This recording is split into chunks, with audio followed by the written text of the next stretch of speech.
할렐루야. 살아계신 하나님께 찬송과 영광을 올려드립니다. 우리 함께 기도하면서 2020년도 추수감사 예배를 살아계신 하나님 앞에 올려드리겠습니다. 할렐루야. 하나님 아버지 은혜를 감사를 드립니다. 지난 한 해 동안에도 씨를 뿌리고 땀을 흘리며 추수할 수 있도록 인도하여 주신 우리 하나님 아버지 감사와 찬양을 올려드립니다. 오늘 이 예배의 시간을 통하여서 저희의 영광을 받아주시고 또한 하나님 아버지의 크신 사랑을 저희들에게 허락하여 주시옵소서. 예수님의 이름으로 기도합니다. 아멘. 우리 함께 찬송가 495장 이근곡식 거둘자가 찬양을 함께 하도록 하겠습니다.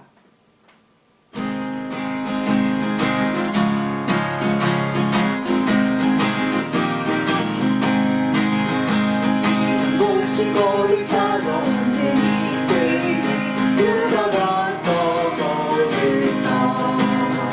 내가 어찌 그렇게 앉아 있을까? 어서 가져만들고 어느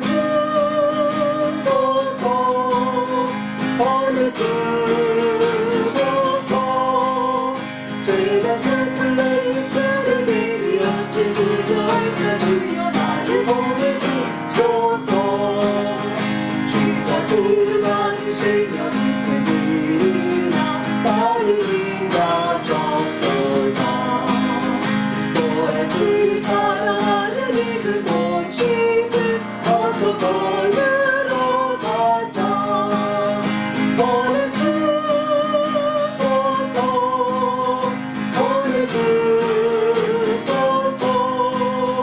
제가 슬픈 내 입술에 대니 어찌 주저할까? 주여 나를 보내주소서. 주가 나를 부르시니 한세 어리나 기뻐 나서기라니. 주가 명령 내리실 때 능력 받아서 기뻐 거느리로다.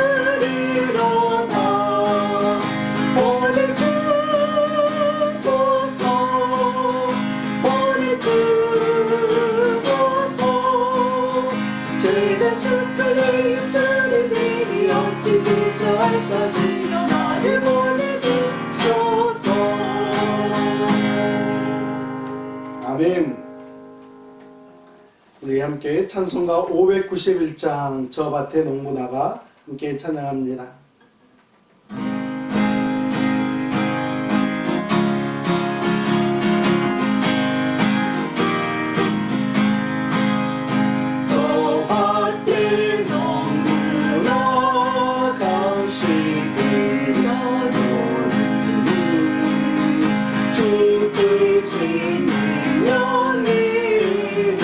날 불러주셨네.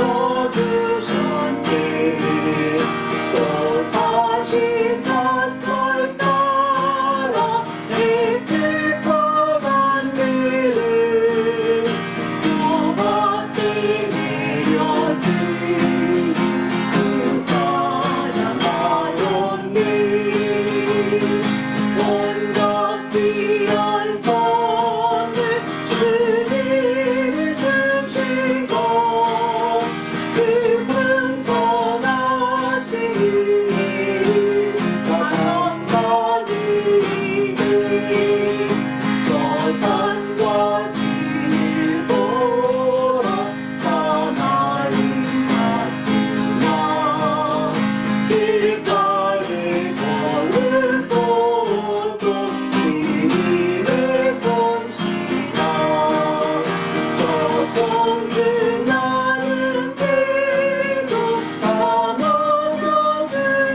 우리 한 장 더 하겠습니다. 589장 넓은 들의 익은 곡식 함께 찬양합니다.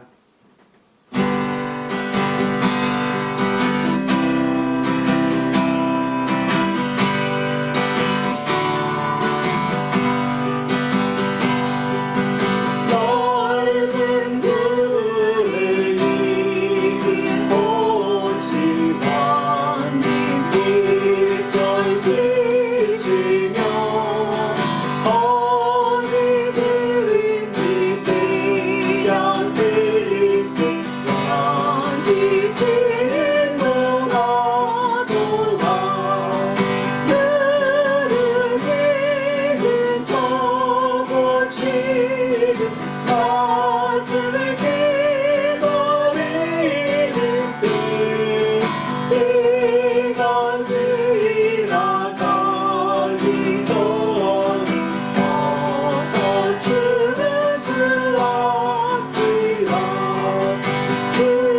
추수할 것만인데 매일 저들이 열심히 일을 짓는 주여 보내주소서. 느린 익은 저곳이 낮을 기다리는데 때가 지나가기 전 어서 추수합시다. 먼 돈 들을 때 일어나서 일찍 나아가 환원 때가 되니까 추수하게 하소서. 느린 익은 저곳이 낮을 기다리는데 때가 지나가기 전 어서 추수합시다.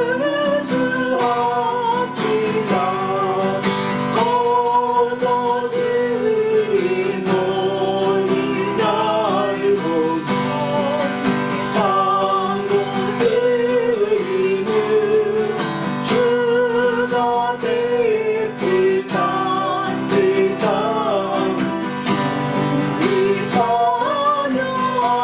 찬양하는데 느린 익은 저곳이 낮을 기다리는데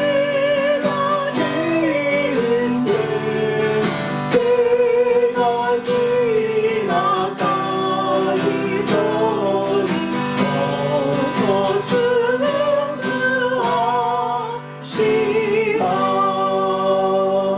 아멘.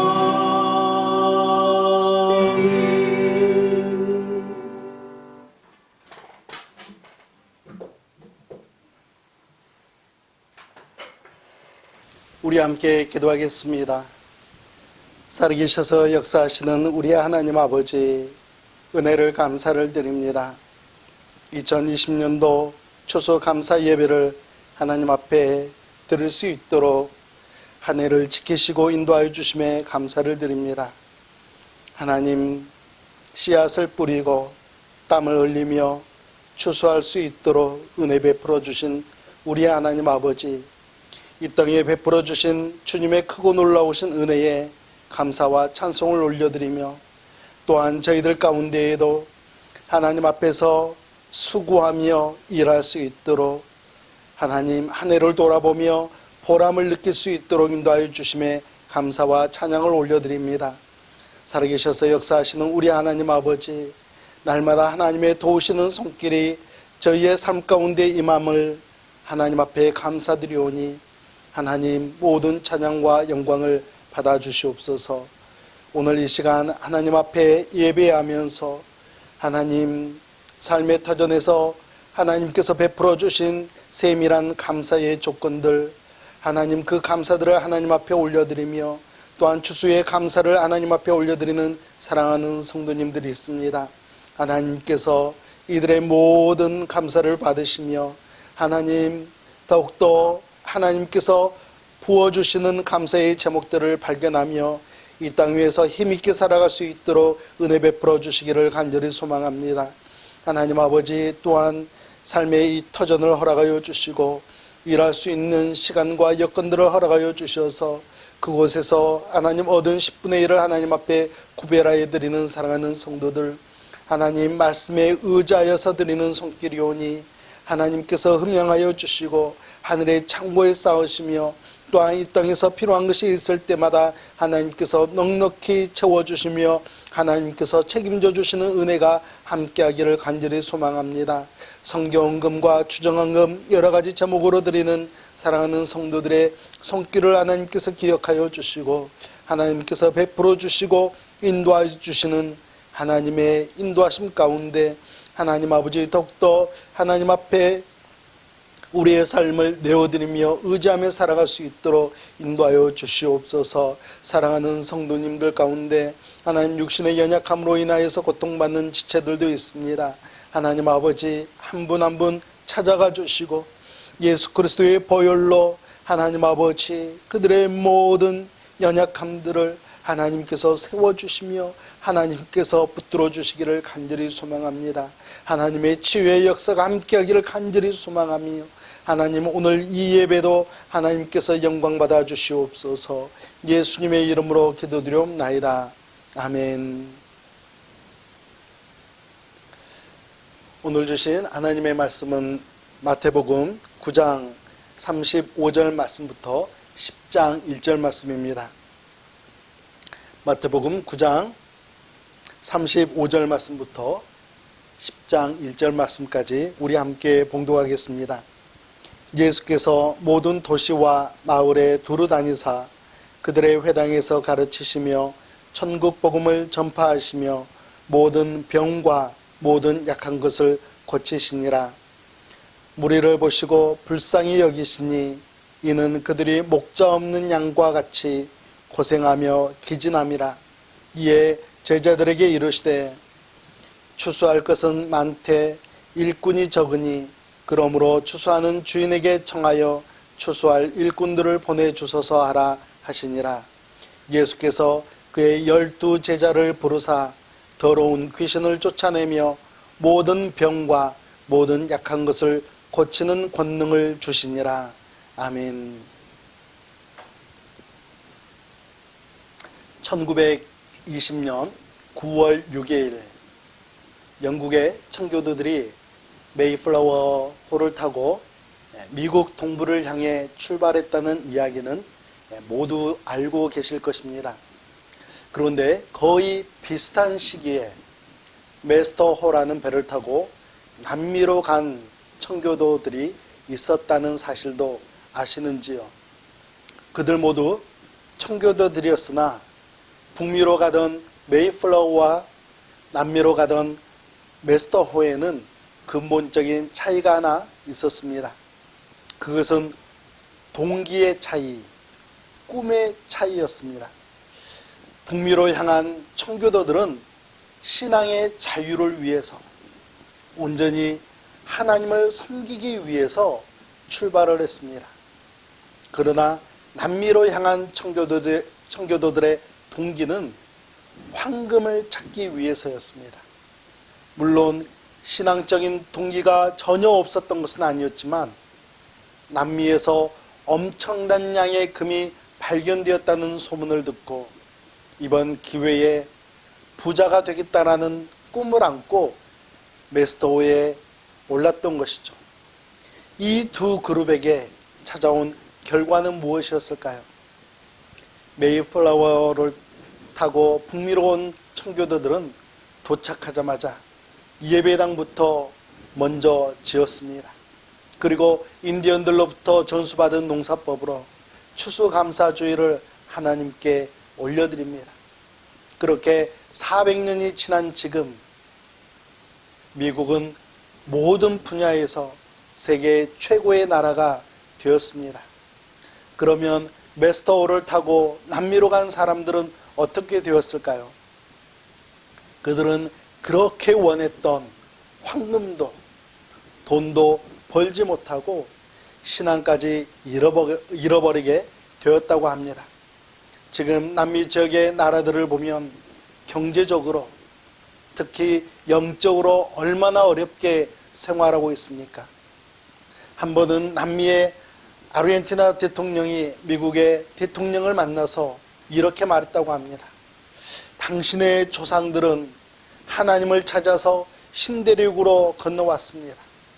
그들은 하나님도 찾고 하나님의 축복 속에 황금도 선물로 얻었습니다.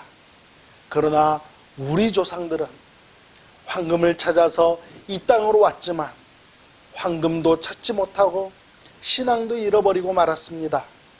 신앙의 조상들을 둔 당신들은 한없이 부러울 뿐입니다. 라고 이야기했다고 합니다. 사랑하는 성도 여러분, 오늘 말씀은 우리 그리스도인들이 진정으로 꿈꾸어야 할 말씀을 가르쳐주고 있습니다. 37절과 38절 말씀입니다. 이에 제자들에게 이르시되 추수할 것은 많되 일꾼은 적으니 그러므로 추수하는 주인에게 청하여 추수할 일꾼들을 보내주소서 하라 하시니라.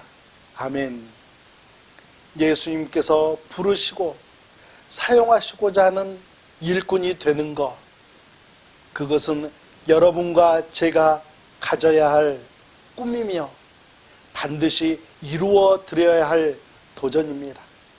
오늘은 추수할 일꾼을 찾습니다 라는 제목으로 두 가지 은혜를 나누겠습니다. 첫 번째는 예수님의 마음을 품은 일꾼이 됩시다 입니다. 우리 그리스도인들이 예수님의 부르심을 받아 하나님 나라의 일꾼으로 쓰임받기 위해서는 예수님의 마음을 가진 일꾼이 되어야 합니다. 36절 말씀을 보면 무리를 보시고 불쌍히 여기시니 이는 그들이 목자 없는 양과 같이 고생하며 기진함이라. 예수님께서 무리를 보시고 어떻게 생각하셨습니까? 불쌍히 여기셨습니다. 민망하게 여기셨습니다. 여러분, 우리는 하루에도 정말 많은 사람들을 스쳐가듯이 만납니다. 여러분들은 그들을 보실 때에 무엇을 느끼시고 무엇을 생각하십니까? 아주 오래전 택시기사님이 저에게 하셨던 말씀이 생각이 납니다. 난 사람들을 보면 기본 요금으로 보입니다 라고 말씀을 하시더라고요. 정치하는 분들은 사람들이 자신을 찍어줄 한 표 한 표로 보일지 모르겠습니다. 장사하는 분들은 자신에게 이윤을 남겨줄 분들로 보일 수도 있을 것입니다. 그러나 예수님께서는 무리들, 그곳에 모인 사람들을 불쌍히 여기시며 바라보셨습니다. 그 이유가 무엇입니까? 36절 말씀을 다시 읽겠습니다. 무리를 보시고 불쌍히 여기시니 이는 그들이 목자 없는 양과 같이 고생하며 기진함이라. 그들이 목자 없는 양과 같았기 때문이죠. 마땅히 가야 할 길을 잃어버리고 방황하고 있는 양으로 보이셨기 때문입니다. 제가 한 번은 아미시 마을을 방문했다가 양을 가까이에서 본 적이 있습니다. 저는 양 하면 늘 깨끗하다라는 이미지를 가지고 있었습니다. 여러분도 그렇지 않습니까? 양털로 옷도 만들고 영화나 인터넷에서 봐도 깨끗한 양의 모습만 봤기 때문이죠. 그래서 저도 저 멀리 양이 보이길래 가까이 다가가서 보고 싶은 마음에 뛰어갔습니다. 그런데 제가 두 가지 때문에 양에 대한 이미지를 완전히 바뀌어 버렸는데요. 먼저 놀란 것은 냄새였습니다. 생각하지도 못한 역겨운 냄새가 그 양들로부터 나더라고요. 두 번째로 놀란 것은 양이 너무나 지저분했다라는 것이에요. 희고 고운 털만 생각하고 가까이 다가갔는데 잔뜩 때묻고 더러워진 털이 그 양들의 털이었다는 것에 깜짝 놀랐었습니다. 사실 한번 쓰다듬어 보려고 가까이 다가갔던 건데 그만 뒷걸음질 치고 말았던 기억이 있습니다. 또 양은 시력이 좋지 않죠. 눈앞에서 뭔가 보이고 그게 움직인다고 하면 그것을 졸졸 따라다닌다라고 합니다. 또 양은 성격이 이기적이고 멋대로입니다. 때로는 자기 양들이 배가 고파서 다가가게 되면요, 매정하게 뿌리치고 가버릴 때가 있다고 해요. 특히 목자가 없으면 자기 먹이만 찾아 먹다가 길을 잃어버린다라고 하는 그런 특성이 있습니다. 또 양은 방향 감각이 없다고 그러죠. 눈도 나쁘고 방향 감각도 없기 때문에 시편 23편에서 말씀하는 것처럼 사망의 음침한 골짜기로 다닐 때가 있다라는 것입니다. 여러분, 이렇게 문제가 많은 양이라고 할지라도 한 가지만 해결되면 모든 문제가 풀린다라는 사실을 아십니까? 그 해결책은 무엇일까요? 목자입니다. 목자만 있으며 양이 가지고 있는 모든 문제는 더 이상 문제가 아닙니다. 이스라엘 백성들, 그들이 양으로 표현하고 있는데 그렇다면 그들에게 목자란 누가 되어야 하겠습니까? 유대 종교 지도자들, 그들은 목자가 되어야 되지 않겠습니까? 마태복음 21장 13절 말씀을 보면 그들에게 이르시되 기록된 바 내 집은 기도하는 집이라 일컬음을 받으리라 하였거늘 너희는 강도의 소굴을 만드는도다 하시니라. 종교 지도자들은 백성들의 편리를 생각해 주기보다는 백성들로부터 종교적 명분으로 뇌물을 받고 돈을 뜯어내는 데에만 혈안이 되어 있었습니다. 유대 정치 지도자들은 어떻습니까? 당시 분봉왕이었던 헤롯은 자신의 생일에 헤로디아의 딸이 춤을 추며 자신을 기쁘게 해주자 헤로디아의 딸의 소원을 들어준다라고 약속을 하죠. 그 약속으로 인해서 어떤 일이 벌어졌습니까? 침례 요한이 순교를 당하고 말죠.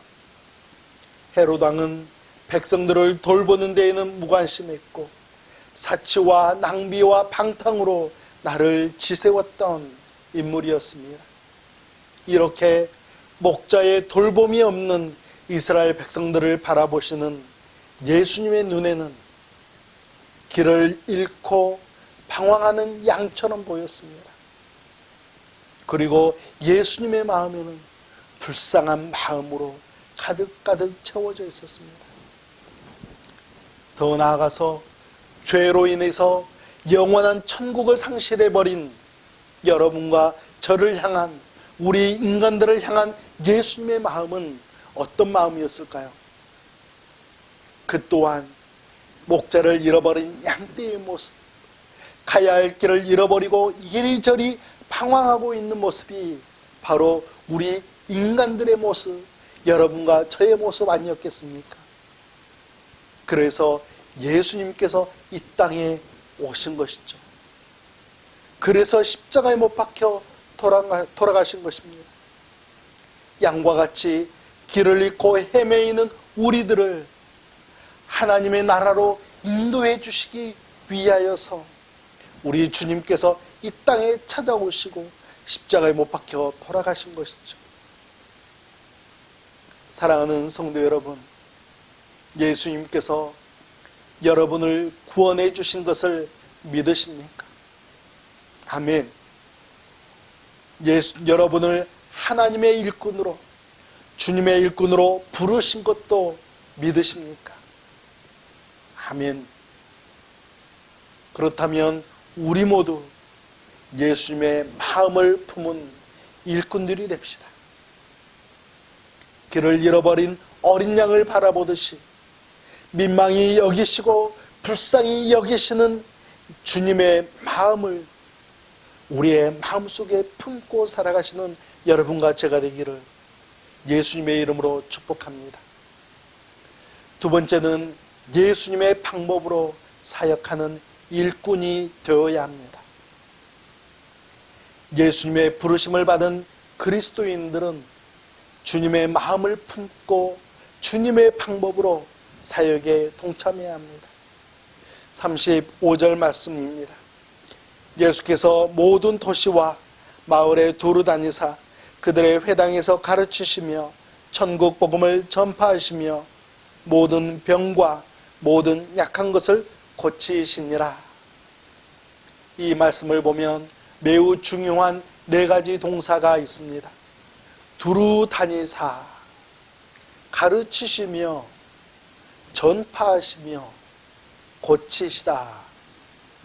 이것이 예수님의 방법이며 예수님께서 사역하셨던 방법입니다.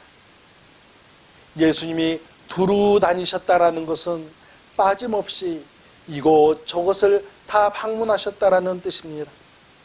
유대인들이 기피하고 배척하는 사마리아 지방에도 예수님께서는 기꺼이 가셔서 천국 복음을 전하시고 이방인의 골이라고 불리는 갈릴리 지방에 가셔서도 그곳에 가셔서도 전도하셨습니다. 병들고 가난한 자에게 뿐만 아니라 이스라엘의 종교 지도자들에게도 복음을 전하셨던 예수님이시죠. 예수님은 복음 대상자들에게 하나님의 말씀을 들고 찾아가시고 가르치시고 전파하시며 하나님의 말씀으로 고쳐주셨습니다. 교회는 세상의 철학, 세상의 정치, 세상의 가치관을 가르치는 것이 아니지요. 이러한 것들로는 우리 인간이 선하게 변화되지 않습니다. 회개하는 마음을 품지 못합니다. 오직 하나님의 말씀만이 우리를 회개에 이르게 하고 우리를 선하게 변화시켜 주시죠. 제가 오늘의 만나를 진행하면서 늘 집중하는 것이 무엇이냐면 하나님의 말씀 그 자체입니다. 제가 가지고 있는 생각, 가치관, 지혜 이런 것들을 논하고 싶지 않아요. 오직 하나님의 말씀만, 오직 하나님의 말씀만 붙들고 싶어요. 여러분, 하나님의 말씀만이 우리에게 위로가 되고 희망이 되고 은혜가 됩니다. 아멘. 오늘 말씀을 마주하면서 우리가 부딪히는 커다란 문제가 하나 있습니다. 예수님께서 사역하셨던 그 방법들은 우리도 따라할 수는 있는데 우리의 능력이 그만큼 뒷받침되는가 하는 것이죠. 나는 두루 다닐 수 있는가? 나는 두루 다니면서 가르칠 수 있고 복음을 전파할 수 있는가? 나는 두루 다니면서 병과 모든 약한 것을 고칠 수 있는가? 이 모든 질문들이 제한된 능력으로 인해서 걸림돌이 되지는 않습니까? 마태복음 10장 1절 말씀입니다. 예수께서 그의 12제자를 부르사 더러운 귀신을 쫓아내며 모든 병과 모든 약한 것을 고치는 권능을 주시니라. 아멘. 예수님께서 12제자에게 무엇을 주셨어요? 권능을 주셨습니다. 능력을 주셨습니다. 예수님이 가지고 계시던 그 능력을 제자들에게도 나누어 주셨습니다. 예수 그리스도의 복음을 위해 보냄을 받은 자들, 예수 그리스도의 복음을 위해 헌신하는 그리스도인들에게 우리 주님께서는 예수님의 능력을 반드시 나누어 주시는 줄 믿습니다. 아멘. 사도 바울의 전도 사역 가운데 아덴에서의 사역과 고린도에서의 사역은 커다란 대조를 이룹니다. 아덴에 갔을 때는 나름대로 많은 준비를 하고 갔습니다. 사도행전 17장 21절 말씀을 보면 모든 아덴 사람과 거기서 나그네 된 외국인들이 가장 새로운 것을 말하고 듣는 것 이외에는 달리 시간을 쓰지 않음이더라. 모든 시간을 인간의 지성에만 몰두하고 있는 도시, 인류 지성의 도시가 아덴이었습니다. 바울은 이곳에서 멋진 설교를 합니다. 지금으로 치면 7개의 박사학위를 가지고 있던 사도 바울이었기 때문에 자신이 가진 모든 지식을 동원해서 설교를 하죠. 그러나 그 결과는 시원치 않습니다. 많은 신학자들이 말하길 바울의 아덴 사역은 실패한 사역이다라고 평가하지만 저는 그 의견에 동의하지는 않습니다.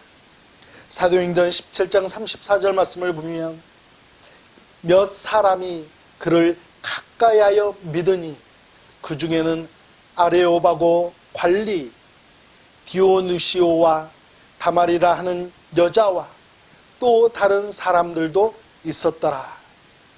여러분, 적어도 몇 사람이 예수님을 영접했어요? 정말 적어도 4사람 이상이 예수님을 영접했습니다. 그렇다면 어떻게 이 사역을 어찌 실패라고 우리가 이야기할 수 있겠습니까? 고린도에서의 사역은 어땠을까요? 그곳에서는 큰 부흥이 있었죠. 고린도전서 1장을 보면 교회 안에 4개의 당파로 나누어질 정도로 많은 사람들이 모였습니다. 고린도전서 2장 3절과 4절, 5절 말씀을 한번 보겠습니다. 내가 너희 가운데 거할 때에 약하고 두려워하고 심히 떨었노라. 어떻게 했다고요? 나는 너희들 앞에 섰을 때 정말 약했고 두려워했고 심히 떨었다. 연약했다라는 것이죠. 4절입니다. 내 말과 내 전도함이 설득력 있는 지혜의 말로 하지 아니하고 다만 성령의 나타나심과 능력으로 하여 너희 믿음이 사람의 지혜에 있지 아니하고 다만 하나님의 능력에 있게 하려 하였노라.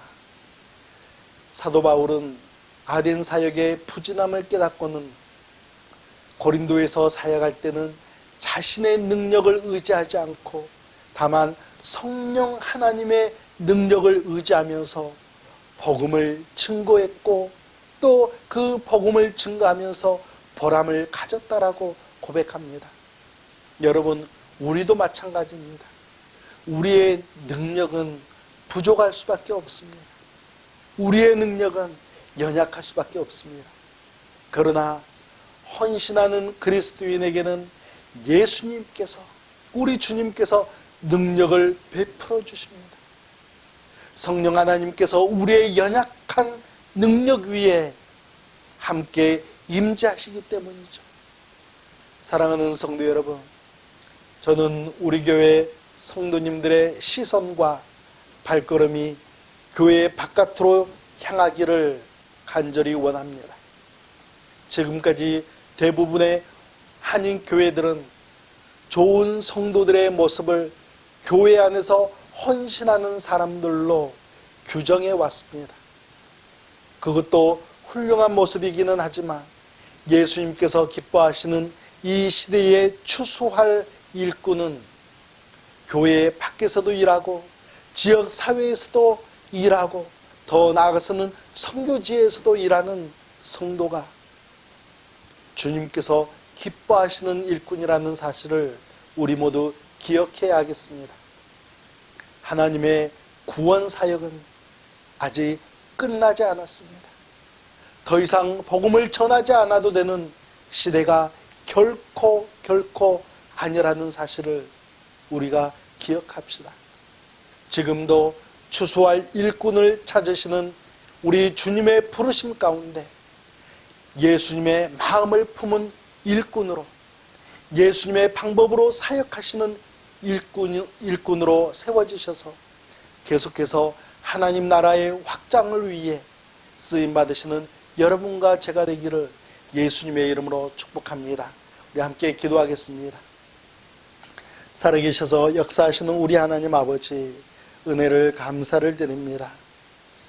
지금도 하나님의 구원 사역을 위하여서 일꾼들을 부르시고 찾으시는 우리 주님 앞에 저희들이 자원함으로 하나님의 일꾼이요 주님의 일꾼이 되기를 간절히 소망하는 심령으로 이제 주님의 마음을 품고 주님께서 사역하셨던 그 방법에 순종하여 우리들도 하나님 나라의 확장에 동참하는 믿음의 자녀들이 될 수 있도록 인도하여 주시옵소서. 예수님의 이름으로 기도합니다. 아멘. 우리 함께 찬송가 589장 넓은들의 익은 곡식 찬양하겠습니다.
이제는 우리 구주 예수 그리스도의 은혜와 살아계신 하나님 아버지의 극진하신 사랑하심과 성령 하나님의 인도하심과 역사심 가운데 이제 마지막 시대에 예수 그리스도의 복음의 확장과 하나님의 나라의 확장을 위하여서 추수할 일꾼으로서 예수님의 마음을 품고 예수 그리스도의 방법으로 사역하기를 간절히 소망하는 사랑하는 성도들과 그들의 가정과 그들의 삶의 터전 가운데 이제부터 영원토록 함께 하시기를 예수님의 이름으로 축원하옵나이다. 아멘.